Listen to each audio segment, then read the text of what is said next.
DomeMan here, guys. So we're lifting some column steel on a gable here, and so yeah, I don't know, these columns are pretty big and kind of heavy, so we usually don't use our man lift to lift those things. That's a little silly. So we use the telehandler over there with some rigging and all that, and then this piece, this insert here, gets kind of stuck inside that box tubing. It's just how it goes, galvanizing and whatnot, right? So yeah, we tie some little 1-inch straps, just a temporary stuff, and yeah, we have it run up over here over to our lift and just kind of like, you know, sucking the zoom and trying to pull it out of there. Well, at a certain point you're like, well, that's not safe, better stop, right? So put something a little bit bigger on there.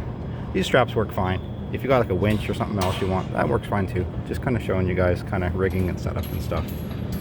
So yeah, it's just how it goes, because you can't lift that by hand, hey? Or if you do, you might lift one, but you're not going to lift them all day long. You're going to both your back or your shoulders.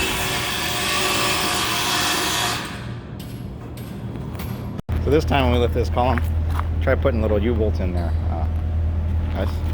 So yeah, we got that column up there, and I threw a little U-bolt in there because, well, we got lots of U-bolts, so kind of use that, right? Now, when you do that plate up, it's done up snug, which is good. Otherwise, you scissor your hands. And this one, we're just going to beat that angle around over to like that, and then we're going to tie a little lace on there and pull it up. And if that doesn't work for that little lace, then we're going to have to use a big red strap to pull it up. But should be better now that we got the little U-bolt in there. So let's see how this goes with it. Hey guys, yeah, so we just looked for that column. I just wanted to kind of show you how to do that rigging. You know, everyone's got their own preference. For me, that's what I think is the best, but everyone's got their own opinion. Yeah, if you welded a tab on there and some sort of a dog or whatever, yeah, that's probably is better. You know, clamps on the top, yeah, you know, I'm not quite sure where you put the clamp on the top. You know, we got the hole in there, so yeah, you could put a clevis on there, but then you got to put that giant insert in there that's, I don't know, about 150 pounds, it feels like. It's probably only 80, but still, it's not that fun up in the air. So, yeah, that's what we do. Use a telehandler or a crane. If you don't mind a guy sitting on your job site, just hanging out, you know, smoking cigarettes and whatever, use a crane, but telehandler works pretty good, so.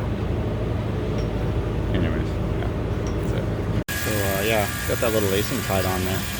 And notice how we've sort of run it over there. Tied it onto our lip here. And we can start it up, and we can pull that insert up.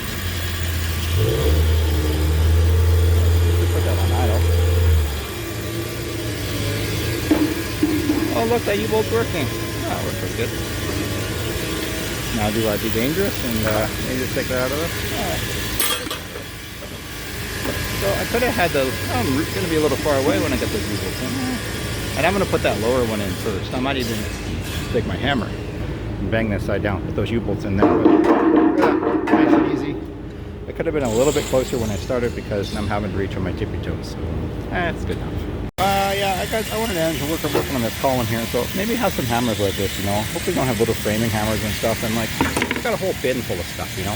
Tools kind of make the work, right? So, yeah, you got to have a bunch of extra shit on your lift, and you might need to make yourself a bin, but it makes it a lot easier when you go back and forth to your truck all the time, right? And like once you got those U-bolts in there, I can easily just lift it and slide it back and forth, left and right. I don't need this little tail anymore. Chop it off, untie it, whatever you want. You know, we're going to put a level on it. That's probably a good idea to use level.